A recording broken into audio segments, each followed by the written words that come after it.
మన ప్రభు అయిన యేసుక్రీస్తు వారి దివ్యనామమున అందరికీ వందనాలు తెలియజేస్తున్నాను. దేవునికి మహిమ కలుగును గాక. హల్లెలూయా. మరి నా మిత్రులు దైవజనులు ఎబ్బోజ్ గారు వారితో కలిసి ఈ ఆరాధన సమయంలో సంఘంతో కలిసి నేను కూడా ఉండటానికి నన్ను ఆహ్వానించిన విధానాన్ని బట్టి వారికి హృదయపూర్వకమైన వందనాలు తెలియజేస్తా ఉన్నాను. పాస్టమ్ గారికి హృదయపూర్వకమైన వందనాలు తెలియజేస్తున్నాను. Praise the Lord. హల్లెలూయా. మీరు ఎంతమందికి తెలుసండి? నేను అప్పుడు మీరంతా కొంతమంది చిన్నపిల్లలు ఉన్నారు, ఇప్పుడు వాళ్ళే నాకంటే పెద్దలా కనిపిస్తున్నారు. మంచిది. సో మీ మధ్యలోనికి ఈ రీతిగా నేను రావటానికి దేవుడు నాకు ఇచ్చిన అవకాశం బట్టి వందనాలు చెల్లిస్తున్నాను. మరి ప్రతి నెల 1వ తారీఖు ఈ రీతిగా కృతజ్ఞత కూడిక చేస్తూ మరి దైవజనుల్ని పిలుస్తూ ఉన్నారు. ఆ యొక్క రొటేషన్లో నేను కూడా ఈ దినం మీ మధ్యలోకి రావటం జరిగింది. సో మనందరం దేవుణ్ణి స్తుతించవలసిన వారమై ఉన్నాం. ఈ సంవత్సరం ఎన్ని నెలలు గతించిపోయినాయండి? 11 నెలలు వెళ్ళిపోయాయి. ఇక 12వ నెలలోకి వచ్చాం కదా. మరి దేవుడు 11 నెలలు ఆయన కృప చొప్పున మనల్ని కాపాడి భద్రపరిచినందుకు ఆపకుండా 11 స్తోత్రాలు చెప్దామా? రెండు చేతులు పైకెత్తి స్తోత్రం స్తోత్రం స్తోత్రం స్తోత్రం స్తోత్రం స్తోత్రం స్తోత్రం స్తోత్రం స్తోత్రం స్తోత్రం స్తోత్రం స్తోత్రం. Praise the lord.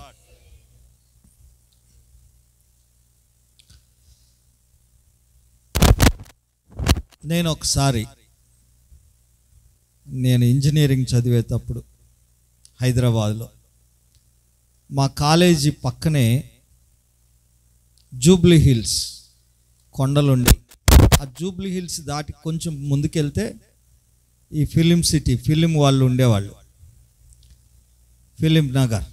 సరే, మేము ప్రతిరోజు ఈవినింగ్ ఎప్పుడన్నా కొండలు ఎక్కేవాళ్ళం ఖాళీగా ఉన్నప్పుడు. ఓ రోజు నేను ఎలా అనుకున్నా, అబ్బా ఈరోజు నేను ఆ కొండ ఎక్కలేను అని. కానీ నా ఫ్రెండ్స్ అన్నారు, లేదు రాజు వెళ్దాము, నువ్వు ఒక్కడ ఎందుకు రూమ్లో రా అని చెప్తే సరే వెళ్ళాం. కొంత దూరం కొండ ఎక్కిన తర్వాత నేను ఎక్కలేకపోయాను. ఎప్పుడు ఎక్కే కొండే, కానీ కొంత దూరం ఎక్కగానే నేను ఎక్కలేకపోయాను. నేను ముందే అనుకున్నా, నేను ఈరోజు కొండ దగ్గరికి వెళ్ళలేను. సరే, మీరు ఎప్పుడైనా ఏమన్నా అనుకున్నారు ఇలాగా, నేను ఈ పని చేయలేను, నేను చేయలేకపోయాను, నేను ఇవి సాధించాలనుకున్నాను కానీ సాధించలేదు, ఈ పని చెయ్యాలనుకున్నా కానీ చెయ్యలేను, నేను అసలు చేయలేనిది, ఇంకా నా వల్ల కాదు, నా తరం కాదు, నేను చేయలేను అని అనుకున్న పనులు ఏమన్నా ఉన్నాయా మీ జీవితంలో? ఒకసారి ఆలోచన చేయండి. నేను చేయటానికి నాకు వీలు అవ్వట్లేదండి అని అనుకున్న పనులు ఏమన్నా ఉన్నాయా? ఒక్క నిమిషం, పెన్ను పేపర్ ఉంటే రాసుకోండి, లేకపోతే లెక్క పెట్టుకోండి. నేను ఇది చేయలేను, నా వల్ల కాదు, నాకు వీలు కాదు, నా తరం కాదు, నేను మార్చలేను. కొంతమంది నేను ఇల్లు కట్టలేను అవ్వదు, నాకు అవ్వదు, ఇంకంతే, నా తరం కాదు. కొంతమంది నా పిల్లలకి నేను చెప్పలేను, అవ్వదు నాకు. ఇవన్నీ కూడా ఇలాంటి ప్రశ్నలు మన జీవితంలో ప్రతి ఒక్కరు ఎదుర్కొనే కదా. ఇలాంటి ఒక జనాంగం ఉంది. ఇశ్రాయేలు ప్రజలు ఒక సమయంలో ఇలాగ అనుకున్నారు, మేము ఈ వ్యక్తిని ఎదుర్కోలేం, మేము జయించలేం. వాళ్ళు అనుకున్నారు, మేము జయించలేము. ఎందుకంటే ఆ వ్యక్తి రూపాన్ని చూశారు. ఎదురుగా ఆ వ్యక్తి హరవీర భయంకరుల్లా కనబడుతున్నాడు. 10 అడుగులు దరిదాపుగా 10 అడుగులు ఎత్తున్నాడండి. ఎంత లావు ఉన్నాడో నాకైతే తెలియదు, చాలా లావు ఉంటాడు. మరి 10 అడుగులు ఎత్తున్నాడు. వాడు ఒక అరుపు అరిస్తే అందరూ గజ గజ గజ లాడుతున్నారు. వాడు 10 అడుగులుంటే వాడిని ఎదుర్కోవటానికి 8 అడుగులు ఎత్తాయని ఉన్నాడు ఒక ఆయన, రాజు, సౌలు రాజు. ఆయనతో పాటు మహాసైన్యం ఉంది. ఆయనతో పాటు యుద్ధంలో ఆరితేరిన నిపుణులు ఉన్నారు. కానీ వాళ్ళందరూ ఏమనుకున్నారంటే, మేము జయించలేము, మా వల్ల కాదు. ఇది ఒకరోజు అనుకోలే, 2 రోజులు, 3 రోజులు, 4 రోజులు, 5 రోజులు, 10 రోజులు, 20 రోజులు, 30 రోజులు, దరిదాపుగా 40 రోజులు ప్రతిరోజు ఆ వ్యక్తి అడుగుతా ఉన్నాడు వచ్చి, రేయ్ దమ్ముంటే ఎవడైనా ఒకడు వచ్చి నాతో యుద్ధం చేయండి. ఉదయాన్నే వచ్చి అడిగాడు, మళ్ళీ సాయంకాలం వచ్చి ఒకటే కేక, దమ్ముంటే ఒక్కడు రండి అని. అలాగా 40 రోజులు వాడు అడుగుతూ ఉంటే ఎదురుగొన్న ఒక సమూహం, సైన్యం, వీళ్ళు దేవుణ్ణి ఆరాధించే వాళ్ళే, దేవుణ్ణి ప్రార్థించే వాళ్ళే, దేవుణ్ణి యందు విశ్వాసం ఉంచిన జనాంగం, ఇశ్రాయేలీల జనాంగం, వాగ్దానము కలిగిన వాళ్ళు, ధర్మశాస్త్రము కలిగిన వాళ్ళు, విశ్వాసము కలిగిన ప్రజలు ఒక్క వ్యక్తి రూపాన్ని చూసి, వాడి అరుపును చూసి భయపడుతూ గజ గజలాడుతూ వాళ్ళు మేము అనుకుంటున్నారు, మేము జయించలేము. ఏమనుకున్నారండి? జయించలేము. మనం కూడా చాలాసార్లు చెయ్యలేము అనే పరిస్థితులు వస్తాయి. మనకుండే సమస్య, మనం ఎదుర్కొనే సమస్య. మనమేమో చిన్నోళ్ళం, మనకు ఎదురయ్యే సమస్య ఏమో చాలా పెద్దది. మనమేమో కొద్దిగా ఉండేవాళ్ళం, మనకున్నది కొద్దిదే, కొంచెమే ఉంది. కానీ మనకున్న అవసరత ఏమో చాలా పెద్దది. అప్పుడు మనం ఏమనుకుంటాం?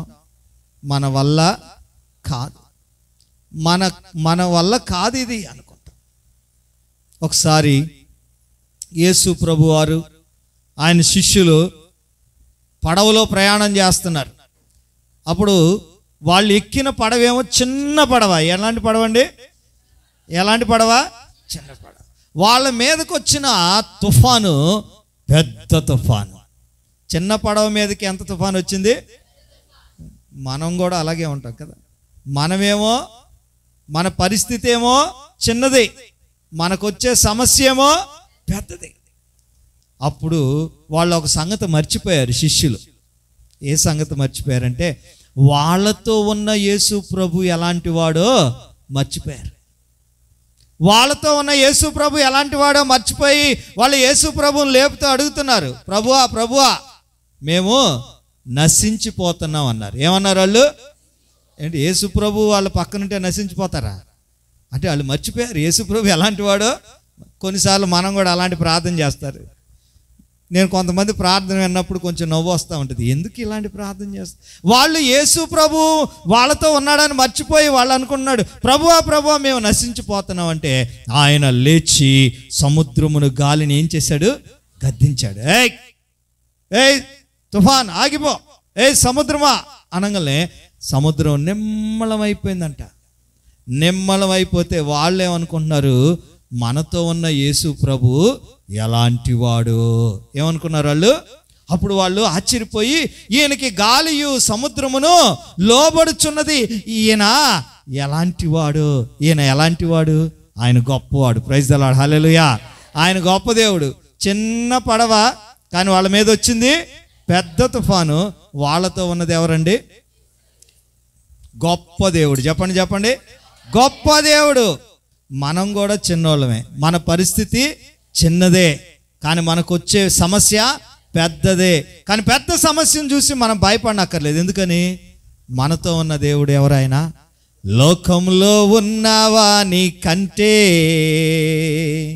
నా యేసు గొప్పవాడు. అందరూ వాని కంటే నా యేసు గొప్పవాడు, నా యేసు గొప్పవాడు, నా యేసు గొప్పవాడు, నా యేసు గొప్పవాడు.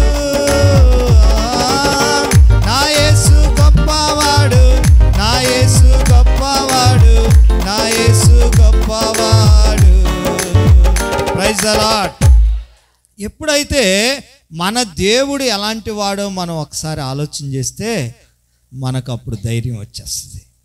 అప్పుడు మనకేమొస్తుంది? ధైర్యం వస్తుంది. మన వైపు మనం చూసుకున్నంతసేపు, మన పరిస్థితిని మనం చూసినంతసేపు మనకేమనిపిస్తుంది అంటే, నా వల్ల కాదు, నేను చేయలేను, నేను ఎదుర్కోలేను, ఎందుకంటే నాకున్న సమస్య చాలా పెద్దది, నాకు కష్టమైంది అనిపిస్తుంది. ప్రియమైన దేవుని వారలారా, ప్రియమైన దేవుని సంగమా, నిన్ను నువ్వు చూసుకున్నా, నీ సమస్యను చూసినా నీకు భయం వేస్తుంది. కానీ మనం ఎవరిని చూడాలి? మన పక్షమునున్న దేవుణ్ణి చూడాలి. మన పక్షమునున్న దేవుణ్ణి చూడాలి. ఆయన ఎలాంటి వాడు? గొప్ప దేవుడు. భూమి ఆకాశములు సృజించిన సర్వశక్తి గల దేవుడు. హల్లెలూయా. ఆయన చూడాలి. మనం ఆయన వైపు చూడాలి. ఎలీషా అనే ప్రవక్త, ఆ ప్రవక్తకి వ్యతిరేకంగా ఒక రాజుగారు గొప్ప సైన్యాన్ని పంపించాడు. ఆ రాజు ఎంత తిక్కలోడంటే, రాజుగారు యుద్ధం చేద్దాం అనుకున్నాడు. ఇశ్రాయేలు ప్రజల మీద యుద్ధం చేద్దాం అంటే, అరే మీరు తూర్పు దిక్కుకెళ్ళి ముట్టడి వేయండి అన్నాడు. అంతలో ఎలీషాకు తెలిసిపోయింది. ఎలీషా ఇశ్రాయేల్ రాజు కబురు పెట్టి, ఆ దిక్కుని వెళ్ళొద్దు, అక్కడ సైన్యం ఉంది, అందరినీ అలర్ట్ చేయండి అని చెప్పాడు. మళ్ళా ఆ రాజుకి ఇదేంట్రా, మన సంగతి వాళ్ళకి తెలిసిపోయింది, ఈసారి అటొద్దు, ఇంకొక వైపు వెళ్ళి యుద్ధం చేద్దాం అన్నాడు. అది కూడా ఎలీషాకు తెలిసిపోయింది. ఈ రాజుకి అర్థం కావట్లేదు, మనం ఇక్కడ కొద్ది మంది మాత్రమే చర్చించుకున్న విషయం ఇశ్రాయేలు ప్రజలకు ఎలా తెలిసిపోతుంది? మనలో ఎవడైనా గూఢాచారి ఉన్నాడా అని అంటాడు. అందులో ఒకడు అంటాడు, అయ్యా మనలో ఎవరు గూఢాచారి లేడు, కానీ అక్కడే ఒక ప్రవక్త ఉన్నాడు, ఇశ్రాయేల్లోనే ఒక ప్రవక్త ఉన్నాడు, ఆయనకి అన్నీ తెలిసిపోతున్నాయి. Praise the lord. హల్లెలూయా. అన్నీ తెలిసిపోతున్నాయి అంటే ఈ రాజు అంటాడు, రే వెళ్ళిపోయి ఆ ప్రవక్తను పట్టుకురండ్రా అన్నాడు. ఈడెంత తెక్కలోడు, ఎందుకు చెప్తాను వినండి. రాజ్యం మీదకి యుద్ధానికి వెళ్తుంటే ఎలీషాకు తెలిసిపోతున్నప్పుడు ఎలీషానే పట్టుకురమ్మని సైన్యం పంపిస్తే తెలీదా? వీడికి ఆలోచన చేయాలా? అలా కాదు, వెళ్ళి పట్టుకురండిరా ఎలీషాని. ఉదయాన్నే ఎలీషా దగ్గర ఉన్న ఎవరైనా శిష్యుడు, ఎలీషా దగ్గర ఉన్న శిష్యుడు గేహాజీ లేచి చూస్తే సైన్యం సమూహం చుట్టూ ఉంది, ఆ ఊరు చుట్టూ ఉంది. అయ్యగారు మనం అయిపోయాం, మన పరిస్థితి అయిపోయింది. ఏంటి మనల్ని బంధించటానికి చాలామంది శత్రువులు వచ్చారు, సైనికులు వచ్చారు అని అంటున్నాడు. అప్పుడు ఎలీషా ఏమన్నాడు తెలుసా? ఒరేయ్, ఆ సైన్యం కన్నా మన చుట్టూ ఉన్న వాళ్ళు అధికులురా అన్నాడు. ఏమన్నాడు? ఈ గేహాజీ చుట్టూ చూస్తున్నట్టున్నాడు. ఏంటి ఎవరన్నారు మన పక్కన? అయ్యగారు ఇక్కడ నువ్వు నేనే ఇద్దరమే ఉన్నాం, నువ్వు నేనే ఉన్నాం. వాడే అంటే ఇక్కడ అర్థం చేసుకోండి ప్రియమైన దేవుని వారలారా, గేహాజీ చూపు అంతా ఇహ సంబంధమైంది. ఎట్లాంటిది? భౌతిక సంబంధమైంది, ఆత్మ సంబంధమైంది కాదు. ఎలీషా చూపు ఎలాంటిది? ఆత్మ సంబంధం. ఎలీషాకేమో ఆయన చుట్టూ ఉన్న దేవుని శక్తి కనబడుతుంది, గేహాజీకేమో ఆయన్నే చూసుకుంటున్నాడు. అయ్యగారు నువ్వున్నావు, నేనున్నాను, సైనికులు ఉన్నారు, సమస్యని తన్నే చూస్తున్నాడు. కానీ ఎలీషా ఎవరిని చూస్తున్నాడు? దేవుణ్ణి చూస్తున్నాడు. Praise the lord. హల్లెలూయా. కాబట్టి ప్రియమైన దేవుని వారలారా, మీరు సాధించలేనివి చాలా ఉన్నాయి, మీరు చెయ్యాలనుకొని చెయ్యలేకపోయినవి చాలా ఉన్నాయి, మీరు ఎదుర్కొనే సమస్యలు చాలా ఉన్నాయి. అప్పుడు మనం ఎవరిని చూడాలి? హల్లెలూయా. ఎవరిని చూడాలి? యేసయ్య వైపు చూడాలి. మన చూపు ఎవరి వైపు ఉండాలి? యేసయ్య. ఎందుకంటే మనల్ని బలపరిచేది ఆయనే. అందుకనే లేఖనంలో ఏముందంటే, నన్ను బలపరచువాని యందే నేను సమస్తము చేయగలను. చెప్పండి, నాతో పాటు చెప్పండి. నన్ను బలపరచువాని యందే నేను సమస్తము చేయగలను. మళ్ళీ చెప్పండి. సగం మింగండి, సగం కక్కండి, అలా చెప్తున్నారు మీరు. ఆకలేస్తుంది కదా. మళ్ళీ చెప్దాం. నన్ను బలపరచువాని యందే నేను సమస్తము చేయగలను. ఎవరు చేయగలరు? నువ్వే, దేవుడు కాదు. ఎవరు చేయగలరు? ఎవరు? 80 సంవత్సరాల ముసలాయన. ఎవరైనా? మీకు ఈరోజు క్విజ్, బైబిల్ క్విజ్. 80 సంవత్సరాల ముసలాయన ఎవరు? కాదు, ఫెయిల్. 100 రూపాయలు ఫైన్, తప్పు చెప్పినందుకు. 80 సంవత్సరాల ముసలాయన నోవహా. ఆయనకు 500 సంవత్సరాలు, 80 కాదు. మీరు 1000 రూపాయలు కట్టాలి ఫైన్. 80 సంవత్సరాల ముసలాయన కాలేబు. ఎవరైనా? కాలేబు. ఎవరు జయించలేని కొండలు కావాలన్నాడు. ప్రైజ్ ది లార్డ్, హల్లెలూయా. అది ఆయన ఉన్నతమైన చూపు. చూడండి, యెహోషువ దగ్గరికి వచ్చి నాకేం కావాలి, నేనేం జయించాలి? 25-30 సంవత్సరాల బలము కలిగిన యవ్వనస్తులు కోరుకునేదాన్ని 80 సంవత్సరాల ముసలాయన కోరుకుంటున్నాడు. ప్రైజ్ ది లార్డ్, హల్లెలూయా. ఏమయ్యా నీకు ఎందుకయ్యా, ముసలోడివి కదా, నువ్వు చేయగలవా? ఆయన అన్నాడు, నాకు 40 సంవత్సరాలప్పుడు ఎలాంటి బలం ఉందో ఇప్పుడు కూడా అంతే బలం ఉంది. Praise the lord. ఎందుకంటే నన్ను బలపరిచేది నా శక్తి కాదు, నా దేవుడు. Praise the lord, hallelujah. నన్ను బలపరిచేది దేవుడు. చాలా విషయాలు నీ సొంతగా నువ్వు చేయలేవు, నువ్వు ఎదుర్కోలేవు, మనం ఎదుర్కోలేం. కానీ మనల్ని బలపరిచే దేవుడు ఉన్నాడే, ఆయన వైపు చూస్తే మనం చేయగలం. ప్రైజ్ ది లార్డ్, హల్లెలూయా. అందుకే చెప్పండి నాతో ఇప్పుడు, మరలా చెప్పండి. నన్ను బలపరచువాని యందే నేను సమస్తము చేయగలను. ఇంకొక మాట యేసయ్య చెప్పాడు, ఏంటంటే నమ్ముట నీ వలన అయితే.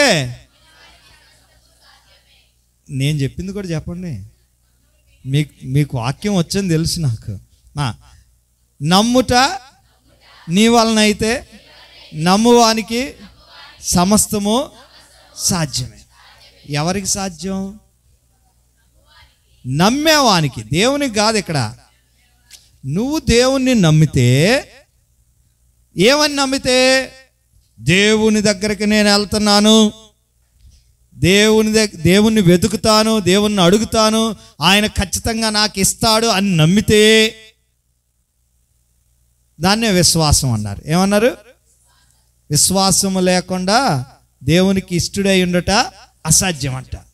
హెబ్రీ పత్రిక 11:5 ఉండదు కదా, విశ్వాసం లేకుండా దేవునికి ఇష్టడై ఉండట అసాధ్యం. ఏంటి విశ్వాసం అంటే? నేను దేవుని దగ్గరికి వెళ్తున్నాను, దేవుణ్ణి అడుగుతున్నాను, దేవుణ్ణి వెతుకుతున్నాను, ఖచ్చితంగా దేవుడు నాకు అడిగే వాళ్ళకి ప్రతిఫలము ఇస్తాడు అని నమ్మితే, అలా నమ్మితే నమ్మేవానికి ఏంటి? సమస్తము సాధ్యమే. అందుకని పౌలు గారు నన్ను బలపరచువాని యందే నేను సమస్తము చేయగలను. ఏం సమస్తం చేయగలడు అని చూస్తే ఆయన ఏమంటున్నాడంటే, నేను సంపన్న స్థితిలో ఉండగలను, లేమి స్థితిలో ఉండగలను. ఏమి లేకపోయినా హ్యాపీగా ఉంటాను, అన్నీ ఉన్నా కూడా హ్యాపీగా ఉంటాను. అన్నీ ఉన్నాయి, బాగా తిని నిద్రపోతా అని అనలా ఆయన. అన్నీ ఉన్నా చక్కగా తిని ప్రార్థన చేసుకుంటాను, ఏమి లేకపోయినా కడుపు కాలుతున్నా కూడా నేను ప్రార్థన చేసుకొని ఉంటాను. ఏ స్థితిలోనైనా నేను ఉండగలను, ఏ స్థితిలోనైనా నేను ప్రార్థన చేయగలను. షుగర్ ఉన్నా ఉపవాసం ఉండగలను, బీపీ ఉన్నా కూడా ఉపవాసం ఉండగలను. షుగర్ ఉందండి, నేను ఉపవాసం ఉండలేనండి. బీపీ ఉందండి, నేను ఉపవాసం ఉండలేను. కానీ నన్ను బలపరచువాని యందే నేను సమస్తము చేయగలను. Praise the lord, hallelujah. కాబట్టి నువ్వు ఉపవాసం ఉండలేవా, కానీ దేవుడు నిన్ను బలపరిస్తే నువ్వు ఉపవాసం ఖచ్చితంగా ఉండగలవు. Praise the lord. నువ్వు గంటల ప్రార్థన చేయలేకపోతున్నావా? ఇప్పుడు ఒకసారి చూడు, ప్రార్థన చేసే ఆత్మని, ప్రార్థన చేసే శక్తిని దేవుడు నీకు అనుగ్రహిస్తాడు. అలా దేవుడు నిన్ను బలపరుస్తాడు. అప్పుడు నువ్వేం చేయగలవు? ప్రార్థన చేయగలవు. కొంతమంది ఇప్పుడు రాసుకోండి, నువ్వు ఉపవాసం ఉండగలుగుతున్నావా? ఇందాకన్నారు మేము చేయలేకపోతున్నాం ఏమన్నంటే, అన్నీ మేము చేయగలుగుతున్నాం. వంట వండగలుగుతున్నాం,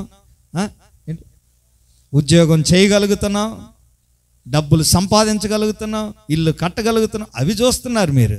ఎంతమంది 3 రోజులు నీళ్లు తాగి ఉపవాసం ఉండగలుగుతున్నారు? 3 రోజులే లేకపోతే 7 రోజులు ఎవరన్నా ఉన్నారా? 21 రోజులు అని ఇవన్నీ బైబిల్లో ఉన్నాయా? నా సొంతే కాదు నేను అడుగుతుంది. 3 రోజులు ఉపవాసం ఉన్నారు కొంతమంది బైబిల్లో, 7 రోజులు ఉన్నారు కొంతమంది, 21 రోజులు ఉపవాసం ఉన్నారు, 40 రోజులు. మనం చేయలేని ఉందా లేదా? మీరు ఉపవాసం చేయలేకపోయారు, బలహీనులు అయిపోయారు.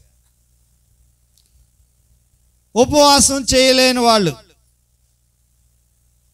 ఇప్పుడు ఈరోజు రాసుకోండి, నన్ను బలపరచు దేవుని ద్వారా నేను ఉపవాసం చేయగలను. ఉపవాసం ఎందుకు? అన్నం మానేయటానికి కాదు, ఉపవాస ప్రార్థనలో శక్తి ఉంది. ప్రైజ్ ది లార్డ్, హల్లెలూయా. ఒకసారి యేసు ప్రభు శిష్యులు అడిగారు యేసు ప్రభుని, ప్రభువా మేము ఎందుకు ఆ దయ్యాన్ని వెళ్ళగొట్టలేకపోయాం? చాలా దయ్యాలు వెళ్ళగొట్టారు యేసు ప్రభు శిష్యులు, కానీ ఒక దయ్యాన్ని వెళ్ళగొట్టలేకపోయారు. అప్పుడు అన్నారు యేసయ్య, మీరు ఉపవాస ప్రార్థన సరిగా చేయలేదు. మీరు ఉపవాసం చేయలేకపోయారు కాబట్టి ఉపవాస ప్రార్థన చేయలేకపోయారు కాబట్టి మీరు దయ్యాన్ని వెళ్ళగొట్టలేకపోయారు. మీ ఇంట్లోకి వచ్చే దయ్యాలు, మీ పిల్లల మీదకి వచ్చే దయ్యాలు, దుష్ట ప్రభావాలు, సాతాను ప్రభావం, వాళ్ళు తెచ్చే చెడు, దాన్ని మీరు ఎందుకు వెళ్ళగొట్టలేకపోతున్నారు? మీరు ప్రార్థన సరిగా చేయలేకపోతున్నారు, మీరు సరైన ఉపవాస ప్రార్థన చేయలేకపోతున్నారు, మీరు సరైన క్రమమైన ప్రార్థన చేయలేకపోతున్నారు. కాబట్టి దానిని మనం ఏం చేయలేకపోతున్నాం? వెళ్ళగొట్టలేకపోతున్నాం. ఇప్పుడు అది రాసుకోవాలన్నమాట. ఏం రాసుకోవాలి? నన్ను బలపరచు వాని యందు నేను ఉపవాస ప్రార్థన చేయగలను. దేవుడు నీకు బలం ఇస్తాడు, భయపడద్దు. నువ్వు ప్రార్థన చేయగలవు, నువ్వు 3 గంటల ప్రార్థన చేయగలవు, నువ్వు ఒక పూట అంతా ప్రార్థన చేయగలవు, ఒక రాత్రి అంతా ప్రార్థన చేయగలవు. నీ బలహీనతను నువ్వు చూడొద్దు. ఎవరిని చూడు? నిన్ను బలపరిచే దేవుని చూస్తే నువ్వు ప్రార్థన చేయగలవు. చాలామంది వాక్యం సరిగా చదవలేరు, బైబిల్ చదవలేరు, క్యాలెండర్లు చదువుతారు బాగానే. క్యాలెండర్లో వాక్యం ఉంటుంది కదా, చిన్న వాక్యం, అది బాగా చదువుతారు. కానీ క్రమంగా బైబిల్ చదవలేరు, వాక్యాన్ని ధ్యానించలేరు. క్రమంగా బైబిల్ పట్టుకొని ప్రభు పాదాల దగ్గర కూర్చొని, ప్రభువా నాతో మాట్లాడు, ప్రభువా నాకు నేర్పించు, ప్రభువా నీ లేఖనాలు నేను అర్థం చేసుకోవడానికి నాకు కృప ఇవ్వు ప్రభువా అని చాలామంది చేయలేరు. అది చేయలేని పని. మనమే చేయలేకపోతే, విశ్వాసులే చేయలేకపోతే ఎవరు చేయాలి? పనికి మాలిన వాళ్ళు బైబిల్ పట్టుకొని అన్ని తప్పులు ఎతుకుతున్నారు. ఏమున్నాయి అని? బైబిల్లో ఏం తప్పులు లేవు, కానీ వాళ్ళు ఎతికేది ఏంటంటే దావీదు వ్యభిచారం చేశాడు, దావీదు మంచోడు అన్నారు కదా, లోతుతో తన కుమార్తెలు సంసారం చేసి పిల్లలుగా అన్నారు కదా, బైబిల్లో తప్పులు ఉన్నాయి కదా. ఒరే పనికి మాలిన వాళ్ళారా, అవి వ్యక్తుల జీవితాలు, దేవుల్లో తప్పులు లేవు. వాళ్ళ గ్రంథాలు చూస్తే వాళ్ళ దేవుళ్ళందరూ వ్యభిచారులే ఆ గ్రంథాల్లో. కానీ బైబిల్లో యేసు ప్రభు పరిశుద్ధుడు. వ్యక్తులు తప్పులు జీవితాలు ఉన్నాయి, లోతు జీవితం ఉంది, దావీదు జీవితం ఉంది, వ్యర్థమైన జీవితం జీవించిన వ్యక్తుల జీవితాలు ఉన్నాయి. ఎందుకంటే వాళ్ళని చూసి మనం బుద్ధి తెచ్చుకోవడానికి దేవుడు వాటిని దృష్టాంతాలుగా రాశాడు. వాళ్ళ గ్రంథాల్లో చూస్తే ఒకడు 1000 సంవత్సరాలు వ్యభిచారం చేశాడని ఉంది. వరస్ట్. అది ఏ వ్యక్తులు కాదు, దేవుళ్ళు అనబడ్డ వాళ్ళే చాలా అక్రమమైన దుర్మార్గమైన జీవితాల్లో, వ్యభిచార జీవితాల్లో ఉన్నట్టుంది. వాళ్ళేమో బైబిల్ చదివి అంటున్నారు మీ బైబిల్లో తప్పులు ఉన్నాయండి. ఏంటి బైబిల్లో తప్పు? మనం చదవట్లేదు కాబట్టి. దేవుని వాక్యాన్ని ధ్యానించలేకపోతున్నా మనం. దేవుడు నన్ను బలపరుస్తాడు, నేను ఈ సంవత్సరం బైబిల్ చదవగలను, ఈ నెలలో ఒక్క పుస్తకం అన్న చదవగలను. నమ్ముతావా? నమ్ముట నీ వలన అయితే నమ్మువానికి బైబిల్ చదవడం నీకు సాధ్యమే, వాక్యం నేర్చుకోవటం సాధ్యమే. వాక్యాన్ని ధ్యానించటం సాధ్యమే. యెహోషాపాతు రాజు, ఎంతమంది విన్నారు యెహోషాపాతు రాజు గురించి? ఆయన మీదకి 3 సైన్యాలు ఒకేసారి గుంపుగా వచ్చేసినాయి. ఆయనకి ఏం చేయాలో అర్థం కాలేదు.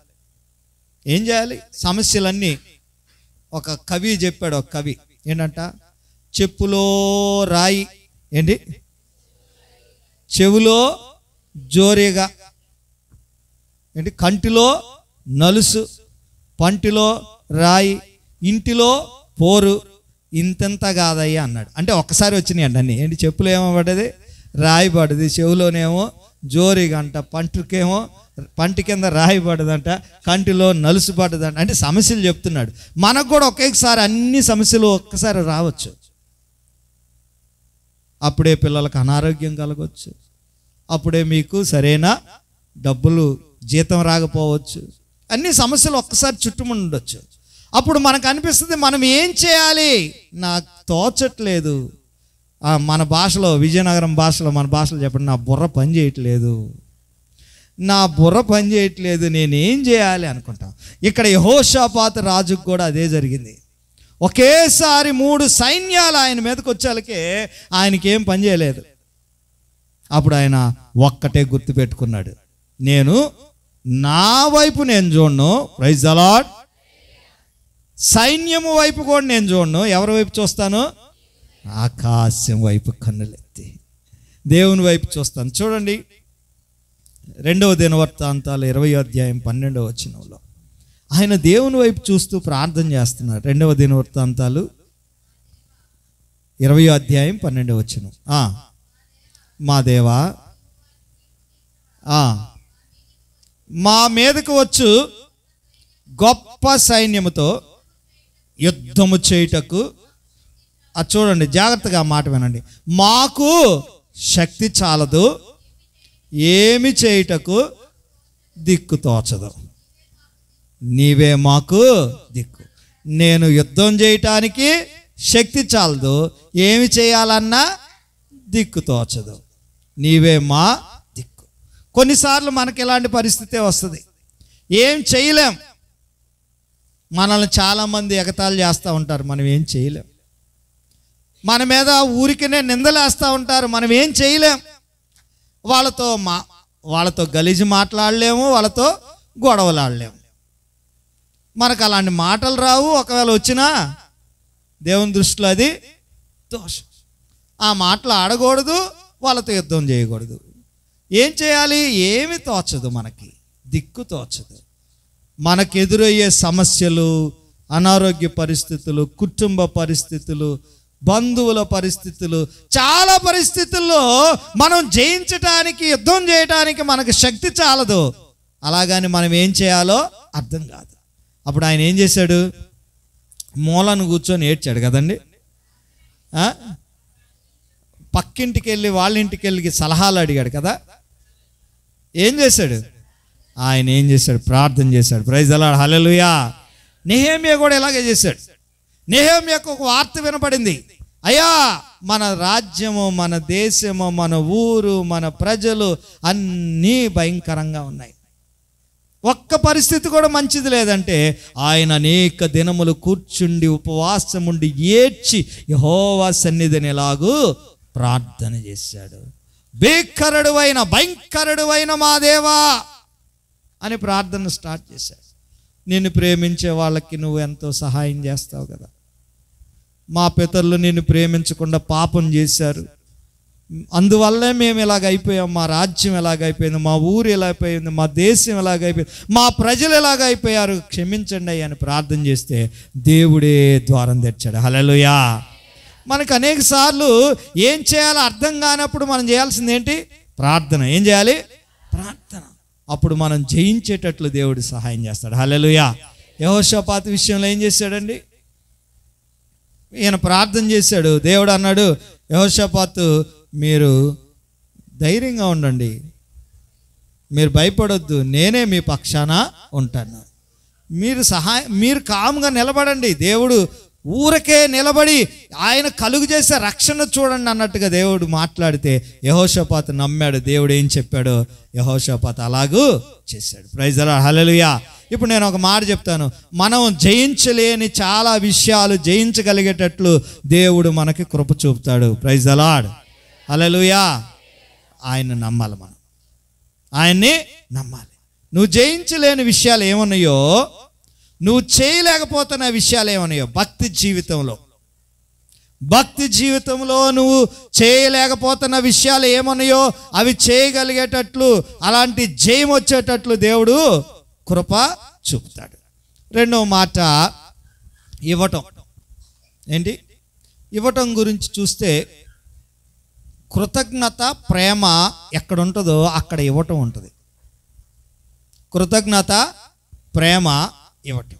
ఇప్పుడు చూడండి, పెళ్ళిళ్ళప్పుడు అందరూ కానుకలు ఇచ్చుకుంటారు కదా, దాన్ని ఏమంటారండి? ఈడులు అంటారా? ఈళ్ళు అంటారు. వాళ్ళు మనకి ఎంత వేశారు? మన ఇంటికి ఫంక్షన్కి వచ్చినప్పుడు వాళ్ళు ఎంత వేశారు? 300 వేశారు. మనం ఎంత వేయాలి? 300 316 వేయాలి కొంతమంది అంటారు. కొంతమంది 500 వేద్దాంలే, అప్పుడు 300 వేశారు కదా, ఇప్పుడు 500. పల్లెటూరులో అయితే ఏమనుకుంటే, వాళ్ళు మన ఫంక్షన్కి వచ్చేటప్పుడు ఒక మేక పిల్లని తెచ్చారు, అరే మనము 2 ఇవ్వాలి కదా. అదేంటది?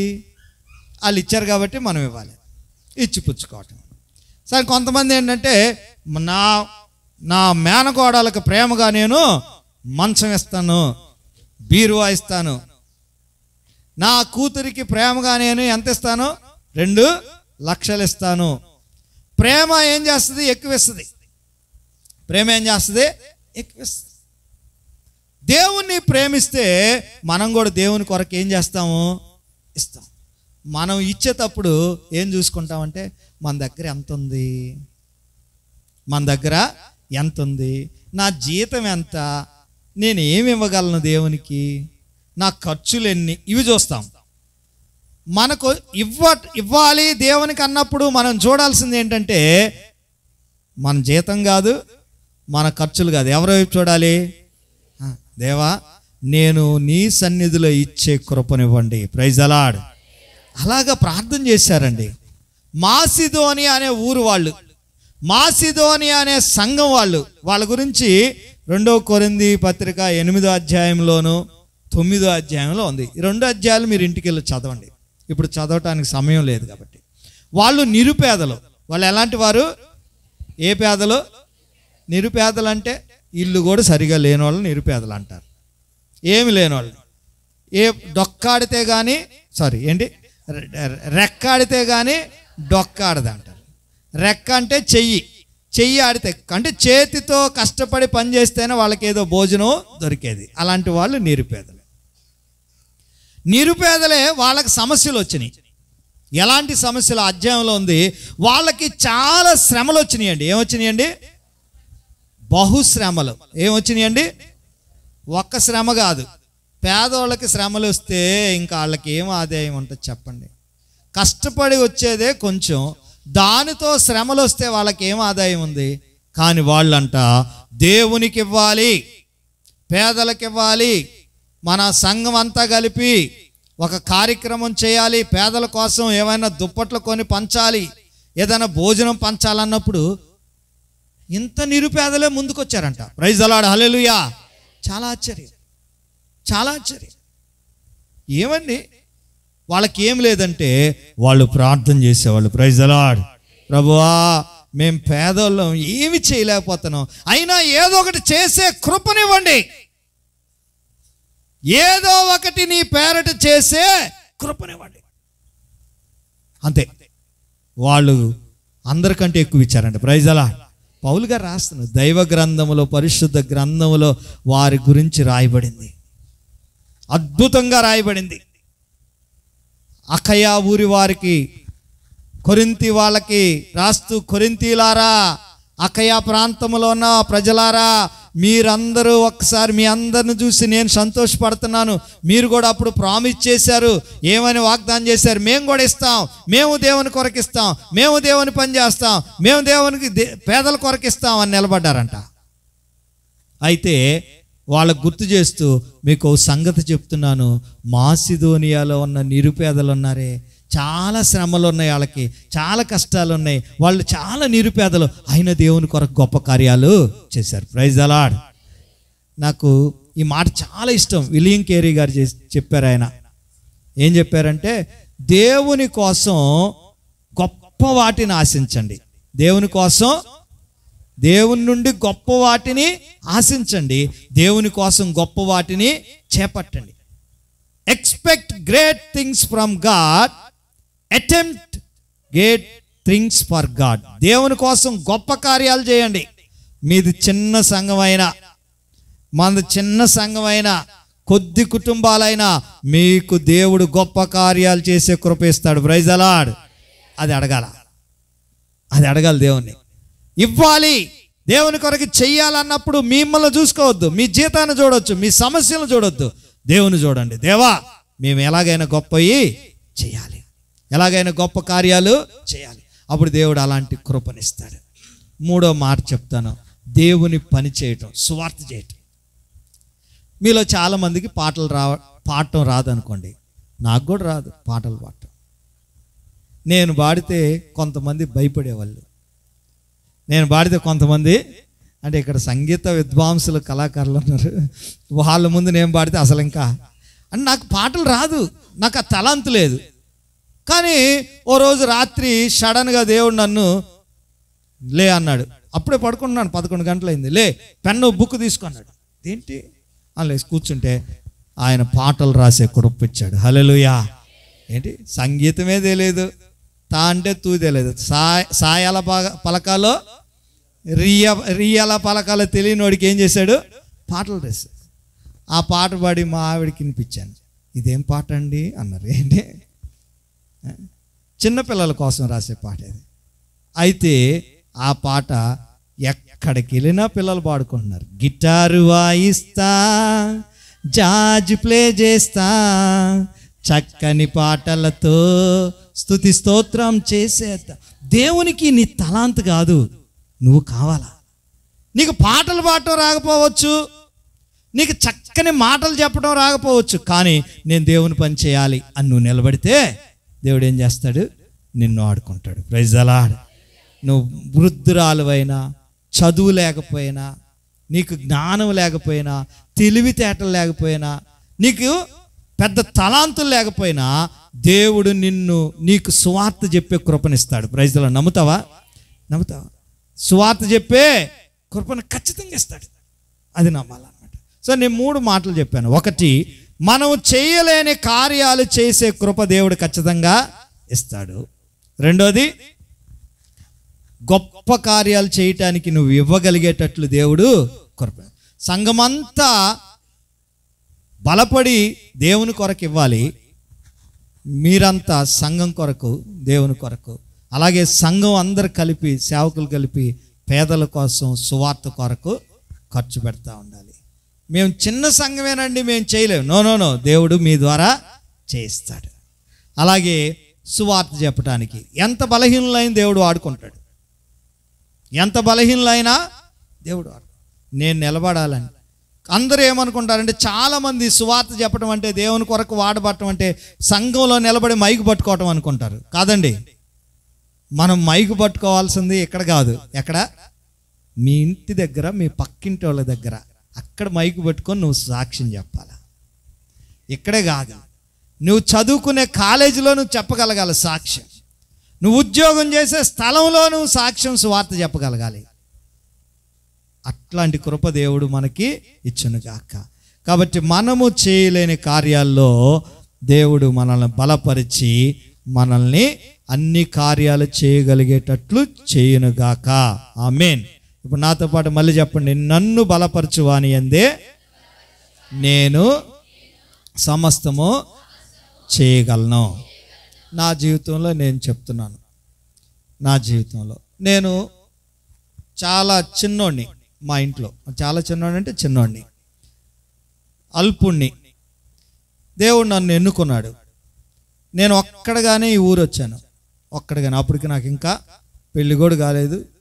నా వయసు 20 సంవత్సరాల వయసు. అప్పుడు మా కుటుంబాన్ని, ఊరిని, మా జిల్లాని, గుంటూరుని, ప్రాంతాన్ని వదిలి దేవుడు చూపిస్తే ఇక్కడికి వచ్చాను. నేను ఒక్కడిని ఏం చేస్తాను?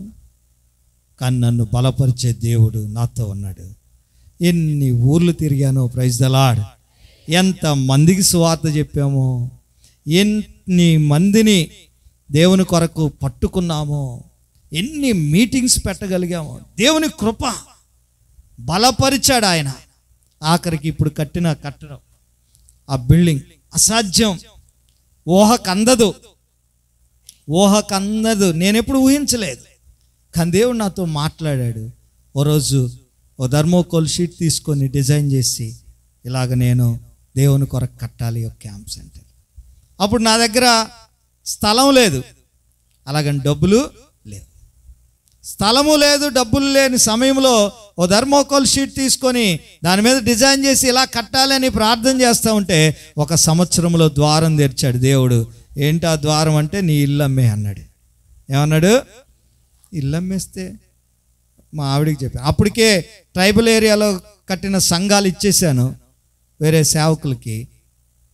అప్పుడు దేవుడు ఇల్లు ఏమంటే, నా భార్య అంది, ఏమండి సంఘాలు ఇచ్చేశారు, ఇల్లు అమ్మేస్తే మనకి ఏమి లేకుండా పోద్ది. ఏమో దేవుడు చెప్తున్నాడు. దాని ప్రకారం వెళ్తే దేవుడు చాలా అద్భుతం చేశాడు. నేను చెయ్యలేదు, నా చేత కాదు, నా వల్ల కాదు, నేను దానికి అంత బలాఢ్యుని కాదు, దేవుడే నాతో ఉండి జరిగించాడు. కాబట్టి నమ్మువానికి సమస్తము సాధ్యమే. మనల్ని ఉపవాసం ఉండేటట్లు చేయగల శక్తి గల దేవుడు, చక్కగా బైబిల్ చదవగలిగేటట్లు చేయగలిగే దేవుడు, అలాగే సువార్త చేయగలిగేటట్లు శక్తి గల దేవుడు. ఆయన మనల్ని బలపరచును గాక. Thank you. God bless you. Praise the lord.